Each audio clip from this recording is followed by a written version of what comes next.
for men.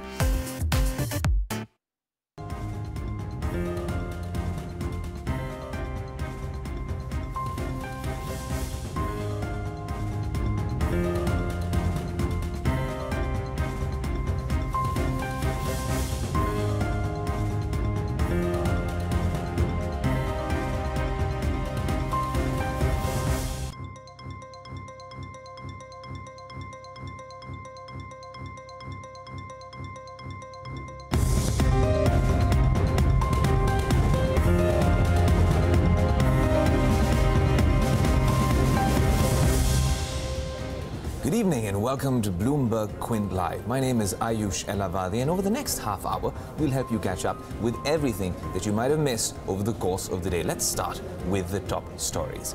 Indian markets ended flat as banking shares recovered from intraday lows. The top losers were ONGC, HDFC and Hero MotoCorp. Jindal Steel in Bihar is set to be looking to raise close to 1,250 crore rupees via a QIP. The company aims to use most of the issue proceeds to pay debt. Banks have approached the RBI seeking an exemption from classifying accounts which were under SDR scheme as non-performing assets. The Samajwadi Party consolidates their leads over the nearest BJP rivals in Gorakhpur and Phulpur Lok Sabha seats in Uttar Pradesh. And renowned physicist Stephen Hawking dies at the age of 76. All right, straight on to the Lal Street. The Indian equity benchmarks were little changed as banking shares recovered from intraday lows. Navneet Saluja D'Souza is standing by to take us through all the market action today. Well, in the end, it was a flat closing, so we recovered nearly 70 to 75 points from the lows of the day on Nifty, which closed with cuts of nearly 16 points, and Sensex ending the day with cuts of 21 points. But we consolidated around the mark of 20-day moving average because Nifty did slip below that mark in today's trade. And Bank Nifty, that was also in focus as there was a recovery seen for the PSU banking lot especially, and even some of the private banks towards the end saw some bit of recovery. So the Bank Nifty also saw gains of nearly 0.5%. And from the broader markets, it was a mixed session. The Nifty mid-cap index was up 0.5%, though the small-cap index ended the day with cuts of 3 to 4 points. Let's look at a couple of Nifty gainers then in today's session. Tech Mahindra, which touched its fresh 52-week high. And remember, the ID stocks have been providing some sort of support to the index. Bajaj Finance was the other gainer on Nifty. The cement makers Ambuja Cement and Ultratech Cement rose in trade, and Ambuja and ACC specifically are meeting a couple of the fund managers today. But besides that, on the losing side, you had Indian Oil and Bharti Airtel as well as Bharti Infratel, which fell in today's session. Besides that, there were a lot of other stocks which were in focus. We'll pull up those stocks for you. The media stocks, they surged and surged. How in the last hour of trade? TV today was up 17%. Dish TV was up nearly 7% in trade, closing the day around the mark of 71.4. You also had stocks like TV18 and Sun TV, which registered gains of between 3 to 6%. Well, the PSU banking stocks bounced back once again. So ITBI Bank up nearly 10%, Andhra Bank up almost 4.5%. Both of them are in the futures and options space as well. So a good amount of positions were being built up there.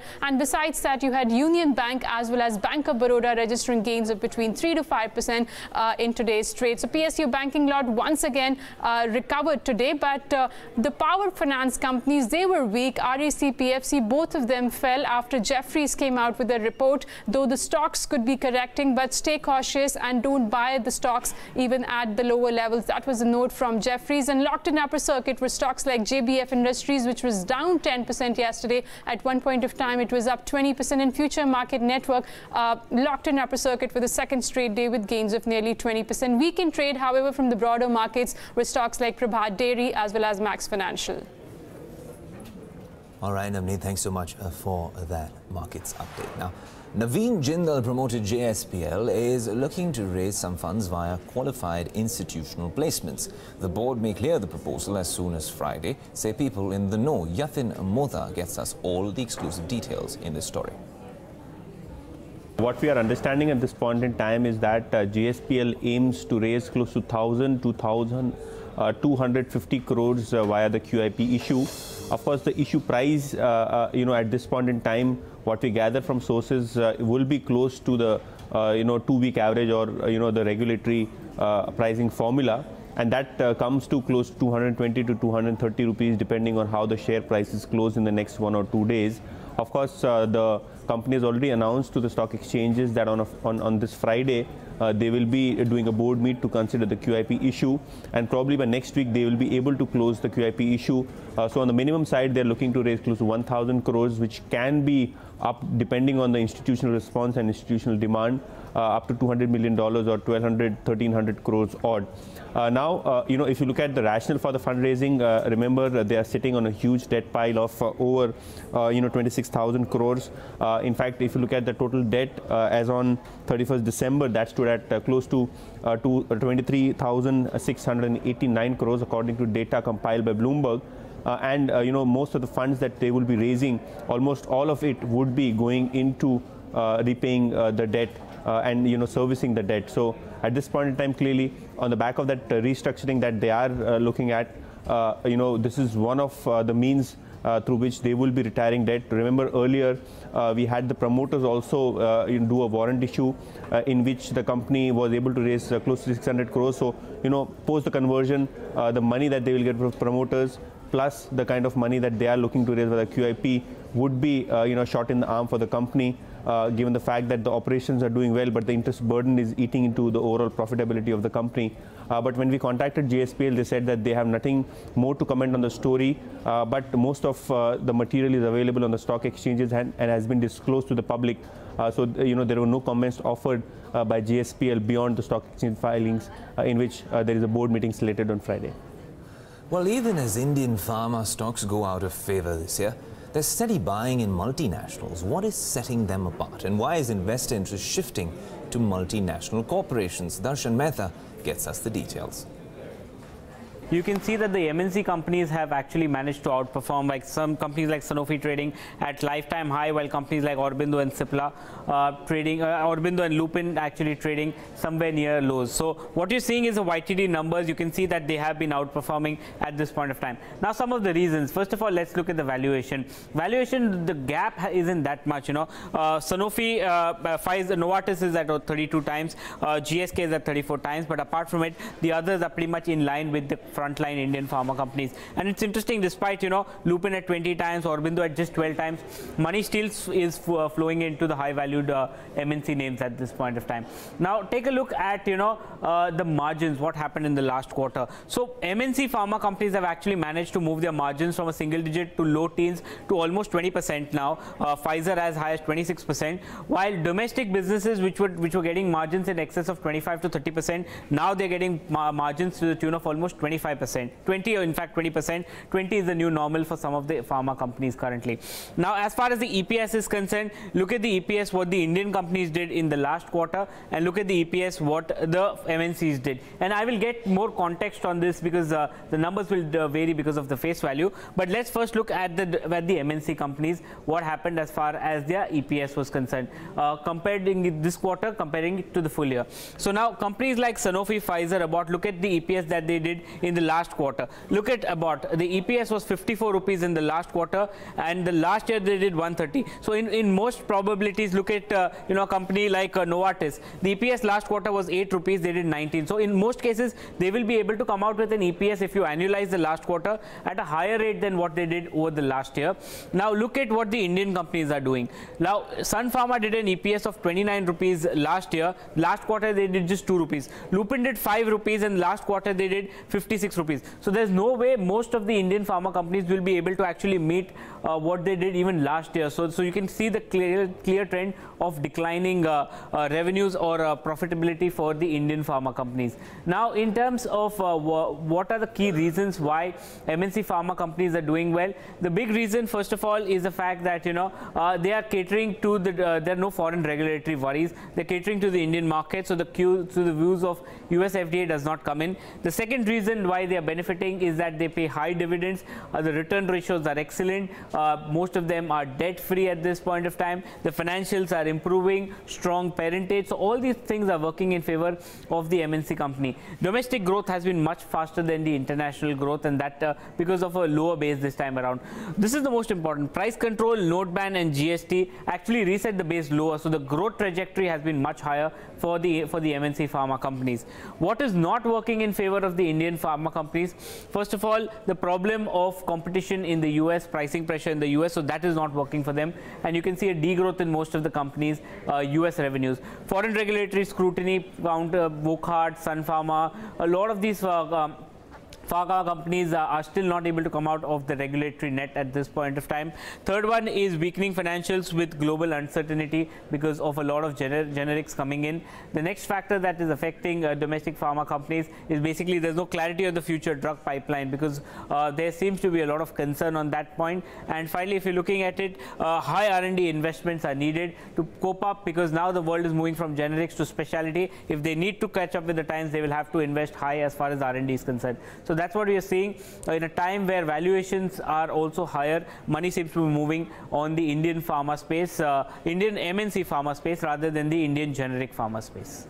Well, India's wholesale price index rose at a slow pace for the third straight month. In February, WPI came in at 2.48% at its lowest level in 6 months. What's aided the drop is cooling food and fuel prices, which gives the RBI more room to hold on to interest rates. Well, moving on, banks have approached the Reserve Bank of India seeking an exemption from classifying accounts which were under the erstwhile SDR scheme as non-performing assets. Vishwanath Nair is standing by with all the details. Vishy? So from what we have heard from the bankers speaking on this issue, last week the Indian Banks Association wrote a letter to the Reserve Bank of India saying that accounts wherever SDR has been invoked and that 18-month standstill clause has been initiated, those accounts be allowed to continue under SDR and see their logical end.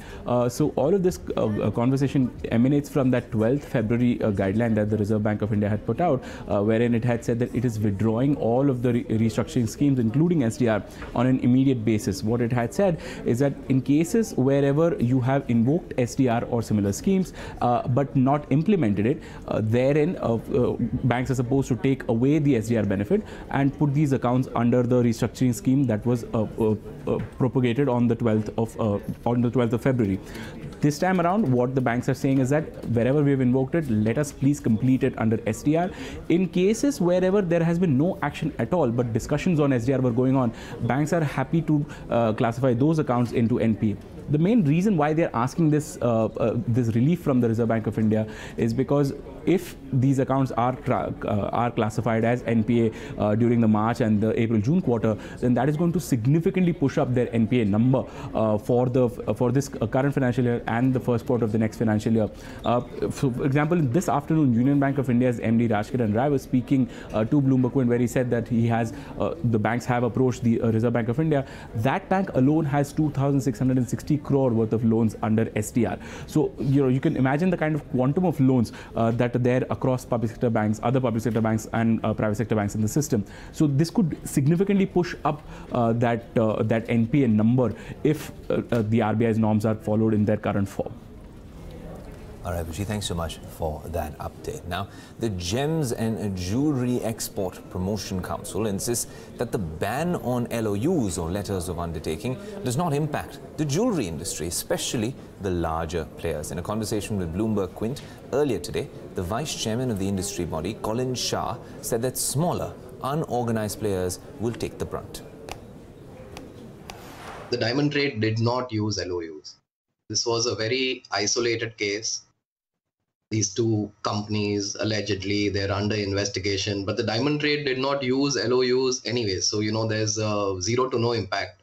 If LOUs go away, actually, we've been talking to the banks and the government to come out with a progressive diamond policy, which mitigates the risk of the banks, but at the same time helps trade to get the finance it needs. So if you look at the SMEs anyways struggled to get finance, will struggle more now to get finance. Their collateral limits were already like more than 100% of the loans that they asked for.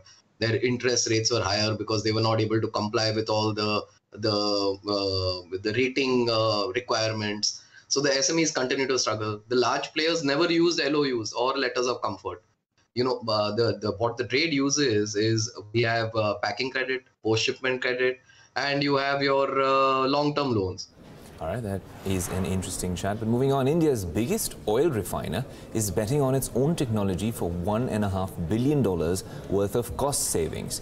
Indian Oil Corporation has developed a refining process that could give global giants a run for their money. Debjit Chakrabarti of Bloomberg News gets you the details. One of the biggest customers in the fastest growing oil market in the world is turning out to be a rival for the global giants in the space of oil refining technology processes. Indian Oil has been investing on R&D for the last few decades, and we interviewed the director for R&D at Indian Oil, and he said that the company has developed technologies, refining technologies, and can build 75% of a new refinery on its own. So that will free it up from the mercy of all the technology giants who used to supply technologies for producing, say, gasoline, diesel, LPG at whatever fees they used to charge. So Indian Oil is now able to build 75% of any refinery, and they're targeting to do that in the mega West Coast refinery coming up in Ratnagiri. If they're able to do that, they can save at least $1.5 billion on technology fees. Not just that, they're also setting up a plant in Panipat for developing catalyst. Remember, catalyst has a 2,000 crore annual market in India. We have 23 refineries in the country. So all this, the refining technologies, the catalyst, will be a big boost for Indian Oil as we continue to build more refineries in the country. Well, in big national news, the government today got the finance bill passed in the Lok Sabha without discussion by voice vote, even as the opposition paralyzed the functioning of the House for the 8th day. The appropriation bill was also approved after a guillotine was applied. The guillotine process implies that all outstanding demands for grants from various departments are put to vote at once, whether they are discussed or not. With the passage of the finance bill and the appropriation bill, the budget exercise is complete in the lower house. Meanwhile, the finance bill has been tabled in the Rajya Sabha. Opposition parties have stalled the parliament for the past 8 days over a slew of issues. On to the Bihar bypolls now. The RJD has established its lead in Araria and has won in Jahanabad, while the BJP is leading in Bhabua. According to the latest data, RJD's Sarfaraz Alam is leading against the BJP candidate Pradeep Kumar Singh by about 14,500 votes after the 9th round of counting in Araria. In Bhabua, BJP candidate Rinki Rani Pandey looks comfortably placed with a lead of close to 10,000 votes over rival Congress candidate at the moment. अब हम तो यही चाहेंगे कि नीतीश जी पश्चाताप कीजिए, जो जगह जगह जिस तरह से आपके डबल इंजन की सरकार ने जिस प्रकार से जनादेश का अपमान किया, लालू जी हम लोगों को मुकदमा में फंसाने का काम किया सिर्फ भाजपा में जाने के लिए। अब यूपी में भी देखिए, जो लालू जी ने जो प्रयास किया था कि समाजवादी पार्टी और मायावती जी को इकट्ठे एक मंच पे लाया जाए, तो आने से जो फर्क जो नज़र आ रहा है, आप देख सकते हैं कि जो चुनाव 2019 में होंगी तो जनता ये मानती है कि नेशनल लेवल पे भी महागठबंधन हो, और यूपी की जनता ये भी चाहती है कि मायावती जी और अखिलेश जी मिलकर के चुनाव लड़ने का काम करें, उसमें कांग्रेस को भी साथ आना चाहिए। और उत्तर प्रदेश में भी जो हाल सुना होगा आप लोग समझ ही रहे होंगे, इसलिए उन लोग जो गरीबियत रखे हुए हैं और एक तरफा जो राज देश को ले जाना चाहते हैं वो कम से कम सोचें। और बिहार में जो चाहे शराब वाला मामला हो, बालू का मामला हो, या झूठ मूठ का दुनिया को दिखाने के लिए अपना फेस वैल्यू बढ़ाने के लिए जो काम कर रहे हैं, तो हिंस पर बंद करें और जन उपयोगी काम को स्टार्ट करें, तो हम समझते हैं आगे उनकी स्थिति अच्छी हो सकती है। और नहीं तो फिर 2019 और 20 में यही हालत होगी जो उपचुनाव में हुआ। Staying with polls and elections a year after it won Uttar Pradesh with a massive vote share, the by-polls are turning out into a huge shocker for the BJP. Samajwadi Party has consolidated its lead over the BJP in Gorakhpur and Phulpur Lok Sabha by-polls. Remember, Gorakhpur has been with the BJP or the Hindu Mahasabha from 1989. That's nearly 3 decades. Phulpur, on the other hand, is also a BJP stronghold. In fact, both the constituencies have been vacated by the Chief Minister and the Deputy Chief Minister. According to PTI's latest reports, Praveen Nishad of the Samajwadi Party is ahead by 26,446 votes in Gorakhpur over the BJP at the end of the 21st round of counting.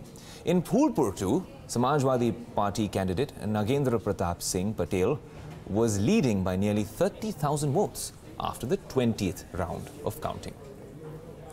How impactful will these by-poll results be for the BJP going forward? We put that same question earlier in the day to Sanjay Pugalia, editorial director at Quintillion Media, when the clear trends started to emerge from these polls. Pugalia called the trends in Gorakhpur and Phulpur an earthquake for the BJP and a message from the voters. This is not just a bad news, this is very, very bad news, and we will have to actually come with an appropriate adjective. It could be a shocker, it could be an earthquake, because losing Gorakhpur is unbelievable. This was your sanctum sanctorum of the kind of politics BJP used to push, and Yogi Adityanath, exactly at 1 year anniversary when he is going to celebrate, coming such a setback in Gorakhpur is unbelievable, mind-boggling. I think there is a serious warning from the voter that do not take us for granted. We are not only just disappointed, maybe we are angry. So BJP is not going to take it lightly. If you allow me to say so, I can say that the lion will be grievously, seriously injured, and an injured lion, you know what he does, he goes for desperate measures. So will you now choose the path of polarization because that is your belief, or you get the message that liberal Indians are warning you, India is going to take liberal turn or conservative turn? That is the hope BJP has, that it will take conservative turn. In 2014 it took conservative turn. The reasons were absolutely different. Now I think rural India or urban India, especially North India, is giving a clear warning that do not take us for granted. We wanted governance, we are getting something else. We are not hearing more of jobs and development agenda. All the time we are hearing is about history, heritage, religion, past glory, etc. We are not happy about it. This is a severe warning. I do not think, look, BJP and especially Mr. Modi and Mr. Shah are obsessed, driven, paranoid about winning elections. They are going to decode it rightly. As far as public narrative is concerned, we will be told two things. That it was about arithmetic, that Mayawati and Akhilesh got together and that's why we got defeated. No, this election is about not arithmetic. This is about a clear mood and momentum, because lakhs and lakhs of people have voted.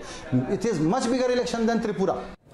All right, that's a strong message from the voter to the BJP. That's what Mr. Pugalia is saying.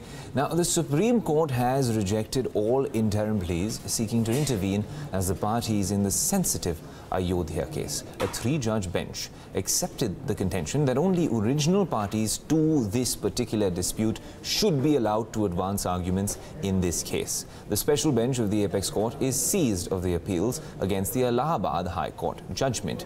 A 3-judge bench of the Allahabad High Court had ordered that the land be partitioned equally among 3 parties: the Sunni Waqf Board, the Nirmohi Akhada and Ram Lala in 2010 in a 2:1 majority ruling. After Trump sacked Rex Tillerson yesterday, the outgoing Secretary of State, Rex Tillerson, addressed the media late last night, said he will ensure a smooth transition. Tillerson also highlighted improvements in the US's relationships with North Korea and its South Asian policy as the major achievements of his tenure. My commission as Secretary of State will terminate at midnight, March the 31st. Between now and then, I will address a few administrative matters related to my departure and work towards a smooth and orderly transition for Secretary of State designate Mike Pompeo. First, working with allies, we exceeded the expectations of almost everyone with the DPRK maximum pressure campaign. With the announcement on my very first trip as Secretary of State to the region that the era of strategic patience was over, and we commenced the steps to dramatically increase not just the scope, but the effectiveness of the sanctions. The department undertook a global campaign to bring partners and allies on board in every country around the world, with every embassy and mission raising this to the highest levels. And at every meeting I've had throughout the year, this has been on the agenda to discuss. The adoption of the South Asia strategy with a conditions-based military plan as the tool to compel the Taliban to reconciliation and peace talks with the Afghan government. Finally equipped our military planners with a strategy which they can execute as opposed to a succession of 16 one-year strategies. This clear military commitment attracted the support of allies broadly and equipped our diplomats with a whole new level of certainty around how to prepare for the peace talks and achieve the final objectives. Well, Mike Pompeo is all set to replace Rex Tillerson as the Secretary of State. So what does a Mike Pompeo-led State Department mean for the US's foreign relations? Bloomberg's Joe Sobzik has this report. One of the things that may be significant is that Pompeo, if he does in fact have Trump's confidence and is in alignment with him thinking-wise, he'll be able to go into meetings and discuss things with his counterparts overseas with a little more authority. That Tillerson never really had Trump's ear. They were not on the same wavelength. So that made it difficult for him to engage in any sort of negotiations or discussions because his counterparts would figure that Trump could change his mind at any moment. Pompeo having a closer background with Trump, being more in line with him on a number of issues, may be able to bring that back into the State Department that it was lacking before. And before we end this show, we'd like to pay our respects to one of the greatest scientists and cosmologists of our generation, Stephen Hawking, who passed away today, the 76-year-old Nobel laureate who reshaped the way we understand cosmology and the universe, died peacefully at his home in Cambridge.